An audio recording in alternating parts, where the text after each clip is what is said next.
Assalamualaikum warahmatullahi wabarakatuh. Alhamdulillah, puji syukur kepada Allah Subhanahu wa taala. Pada kesempatan hari ini kita diperjumpakan kembali oleh Allah Subhanahu wa taala dalam keadaan sehat walafiat dan dalam keadaan menjalankan puasa Ramadan 1447 Hijriah. Pemirsa kaum muslimin dan muslimah serta keluarga besar SMP Negeri 1 Talang di mana saja berada. Hari ini di acara podcast Kurma 1447 Hijriah kita seperti biasa menghadirkan tokoh dan pemateri pada hari ini dan sebuah topik yang akan kita bahas juga. Insya Allah mudah-mudahan ini topik atau perbincangan yang menarik untuk kita ambil sebagai sebuah hikmah dan ibrohnya untuk keteladanan kita dan anak-anak didik kita. Baik pemirsa, hari ini kita menghadirkan narasumber. Beliau adalah Bapak Edi Hartono SPD. Beliau akan mengupas atau kita akan berbincang tentang bagaimana seorang tokoh nasional, pejuang dan ulama. Beliau adalah Pangeran Diponegoro. Baik, assalamualaikum Ustaz. Waalaikumsalam. Sehat ya? Alhamdulillah disehatkan terus oleh Allah. Amin, amin. Baik pemirsa, beberapa menit ke depan kita akan berbincang santai dengan beliau. Ya, beliau akan mengungkap dan membahas tuntas bagaimana profil dan keteladanan seorang tokoh Pangeran Diponegoro. Untuk itu kepada saya panggil Ustadz saja. Ya, kepada Ustadz Edi Hartono kami persilahkan ya untuk membahas tentang bagaimana profil dan keteladanan seorang Pangeran Diponegoro. Silakan. Ya, terima kasih atas waktunya untuk kita beberapa menit ke depan ini untuk bicara tentang seorang tokoh besar, pejuang nasional, yang mana beliau Pangeran Diponegoro ini adalah seorang pejuang dari Jawa yang membela hak-hak dan mengangkat martabat masyarakat Jawa. Beliau seorang pangeran yang dilahirkan dari seorang tokoh Raja Jawa di Jogja. Yaitu dia adalah putra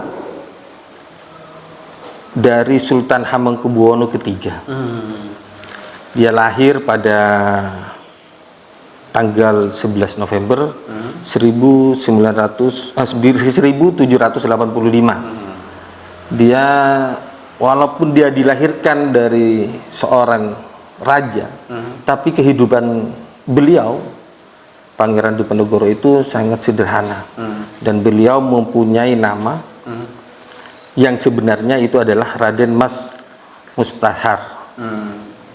Mustahar, bukan Mustasar. Kemudian di lingkungan kerajaan, di lingkungan beliau, karena beliau kehidupannya sangat sederhana dan dikenal karena dia seorang putra raja, dikenal sebagai Raden Mas Antawirja. Ya. Seorang Pangeran Diponegoro ini kan terlahir di Kesultanan ya. Iya. Jadi kalau kita katakan sebagai keluarga ningrat gitu ya. Keluarga ningrat. Tapi kok tiba-tiba bawaannya orang sederhana gitu Ustaz. Itu apa memang beliau sendiri atau memang dalam keluarga itu terbiasa dengan situasi yang sederhana seperti apa? Enggak, gini, Pangeran Diponegoro itu walaupun dia keturunan ningrat, ada di lingkungan kerajaan, dia tidak hidup di lingkungan kerajaan. Oh gitu. Iya. Dia tinggal bersama neneknya di perkampungan, yang pada saat di perkampungan itu dia selalu dia di tempat tentang keilmuan agama. Agama, akhlak. Dia sehingganya dia walaupun keturunan ningrat, dia sangat sederhana kehidupan. Iya. Ya konsep al-basatoh itu ya, kesederhanaan. Itu luar biasa dididik beliau ya. Jadi tidak dididik kalau di kesultanan atau keluarga ningrat, tetapi justru dia malah dididik agama. Iya, berbaur dengan masyarakat. Dan merasakan mungkin bahwa masyarakat sederhana dia juga harus sederhana seperti itu. Nah, dia seorang pejuang. Apakah sosok Pangeran Diponegoro ini juga sebagai seorang ulama pendakwah seperti itu? Jelas, karena dia kehidupannya dia bersama neneknya itu dia selalu belajar ilmu agama. sehingganya kapasitas keilmuan keagamaannya itu sangat sangat luar biasa. Iya.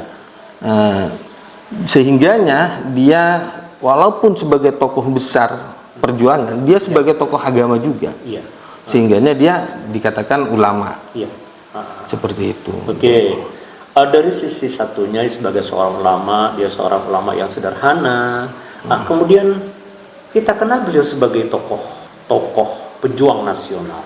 Nah, pada waktu itu, Ustaz, itu masih dalam kondisi Indonesia terjajah. Iya, terjajah oleh Belanda. Beliau dalam memperjuangkan rakyat itu. Gini, ya. Kenapa sampai seorang Diponegoro, Pangeran Diponegoro ini keturunan Nenggrat, keturunan raja, dia dalam kehidupannya sederhana karena selalu belajar ilmu agama, memperdalam ilmu keagamaannya. Pada saat itu, pada zaman Diponegoro itu muda, di negara kita ini dijajah oleh Belanda. Iya, dijajah oleh Belanda. Sehingganya karena dia berbaur dengan masyarakat, dia Pangeran Diponegoro itu merasakan apa yang dirasakan oleh masyarakat. Nah, pada saat itu sehingganya Diponegoro muda ini karena penjajah Belanda itu menaikkan pajak, selalu menindas masyarakat kecil. Dia dengan keilmuannya, dengan keteladanannya, dengan kejujurannya, sehingganya dipercaya oleh masyarakat. Bagaimana masyarakat itu bersatu untuk berjuang membela hak-hak mereka, bahwa masyarakat mempunyai hak juga, negara kita ini dijajah, seperti itu. Ya, ada penindasan, ada ketidakadilan karena memang penjajah kan selalu itu ya. Bahkan mungkin kekayaan kita diambil oleh mereka. Itu mungkin yang tidak diinginkan oleh Pangeran Diponegoro. Nah, sehingga kemudian mengumpulkan masyarakat, mungkin kemudian menyusun kekuatan seperti itu, Ustaz ya. Nah, menyusun kekuatan. Apakah ketika beliau tuh menyusun kekuatan, dan apakah ada gerakan-gerakan untuk konfrontasi, kemudian berhadapan langsung dengan Belanda untuk kemudian bagaimana memperjuangkan kepentingan? Iya, itu jelas. Tapi karena Diponegoro ini sudah ditempa keilmuannya, keilmu keagamaannya, dia tidak langsung konfrontasi, melakukan perlawanan, tapi melakukan sebuah musyawarah dulu bagaimana penindasan ini tidak berlanjut. Dia melobi-lobi ke pihak Belanda. Ada diplomasi dulu. Tapi ke belakang Belanda ini masih terus menekan, menindas, dan terus menaikkan pajak masyarakatnya, sehingganya masyarakat menjerit, tidak mampu untuk membayar. Maka yang dilakukan, dikumpulkan tokoh-tokoh pemudanya pada saat itu, tokoh-tokoh untuk bagaimana kita membela negara kita, membela martabat kita supaya kita tidak dijajah. Jadi yang terkenal dari perjuangan Diponegoro itu adalah dengan perang gerilya. Iya. Itu sangat luar biasa. Bagaimana perlawanan seorang Diponegoro itu sangat dirasakan oleh pihak Belanda. Pangeran Diponegoro ini karena semangat beliau memperjuangkan rakyat, tentunya beliau itu termasuk diperhitungkan dong oleh Belanda ya. Diperhitungkan sebagai ini loh orang yang berbahaya nih. Jelas. Nah, gimana sikap Belanda pada waktu itu?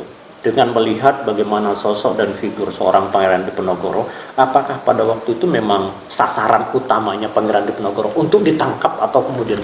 Jelas dari sejarah bahwa Diponegoro ini sangat berbahaya pada saat itu.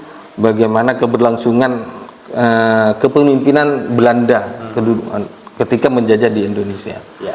Pada saat itu memang ada upaya dan beberapa kali upaya pemerintah Belanda ini untuk menangkap seorang pemuda yang namanya Diponegoro, Pangeran Diponegoro ini. Sehingganya pada saat itu, pada akhir-akhirnya dengan tipu muslihatnya, Pangeran Diponegoro ini ditangkap dan diasingkan. Diasingkan. Iya. Ya.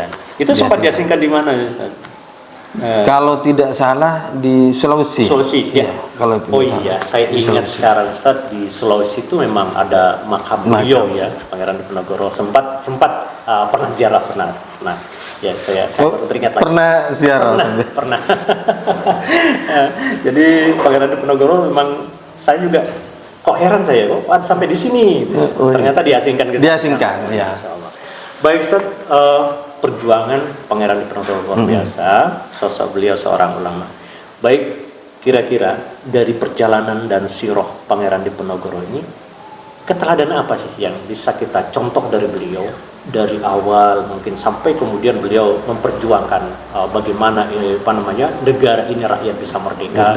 Dan mencapai apa yang mereka inginkan. Silakan. Iya, yang saya tangkap, yang perlu kita tauladani dari seorang sosok pejuang kemerdekaan, yaitu bagaimana seorang Diponegoro ini, seorang pemuda walaupun keturunan Ningrat, dia hidupnya sederhana. Dia mampu dalam situasi daerahnya atau negaranya dijajah, dia mampu memperdalam keilmuannya. Satu, yang kedua dengan mempraktekkan kejujuran. Dia ilmunya dipraktekkan supaya dia jujur dan tegas dan mempunyai jiwa kepemimpinan yang sangat luar biasa. Dia tidak punya akses di kerajaannya, tapi dia bisa menghimpun masyarakat. Kalau tidak mempunyai sikap atau tingkah laku perilaku yang dipercaya di tengah-tengah masyarakat, itu tidak mungkin masyarakat langsung ikut terhadap Pangeran Diponegoro, karena ini yang satu keilmuannya, kejujurannya dan kepemimpinannya. Semangat beliau belajar agama meskipun dalam keadaan sulit. Pada saat itu. Kemudian kejujuran beliau. Oke, khusus Ustaz, kepada para pelajar kita, generasi kita, ya, para pelajar, siswa-siswi kita, apa pesan apa dari Ustaz ini? Ya, untuk anak-anak atau teman-teman sahabat-sahabat pemuda, terutamanya Gen Z pada saat ini, yang sudah luar biasa, yang perlu kita tauladani dari seorang pejuang besar seperti Pangeran Diponegoro ini, yaitu bagaimana dalam diri kita itu menumbuhkan rasa hubbul waton, cinta terhadap tanah air. Itu satu. Ketika sudah mempunyai cinta terhadap tanah air, maka semangat untuk bisa belajar keilmuan, menghadapi tantangan zaman itu sudah mungkin bisa dari dasar itu. Yang ketiga, yang pertama hubbul waton, yang kedua cinta tanah air, yang kedua semangat untuk mencari ilmu, yang ketiga akhlak, memperbaiki akhlak, yang keempat yaitu kejujuran, dan yang kelima ya rasa mempunyai kepemilikan terhadap negara ini supaya tidak dijajah lagi seperti dulu. Yang terakhir itu kepemimpinan, karena butuh kepemimpinan itu supaya kita bisa memimpin, walaupun tidak bisa memimpin dalam skop negara, desa, dan paling kecil desa atau kampung, tapi bisa memimpin keluarga. Diri kita sendiri.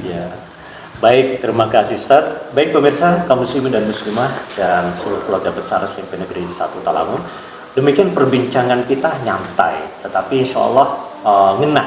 Jadi apa yang kita sasar sebenarnya untuk kita teladani, terutama sekali untuk Gen Z ini ya. Jadi generasi-generasi kita, generasi muda, dan terutama para siswa-siswi kita di mana saja berada. Baik pemirsa, saya Muhammad Ilham, host dan pemandu acara di hari ini bersama seluruh tim podcast Kurba 1447 Hijriah mengucapkan terima kasih atas perhatiannya dan selamat menjalankan ibadah puasa Ramadan. Mudah-mudahan kita dikuatkan oleh Allah Subhanahu wa taala. Dan terima kasih Ustaz atas kehadirannya. Mudah-mudahan manfaat. Amin. Baik pemirsa, assalamualaikum warahmatullahi wabarakatuh.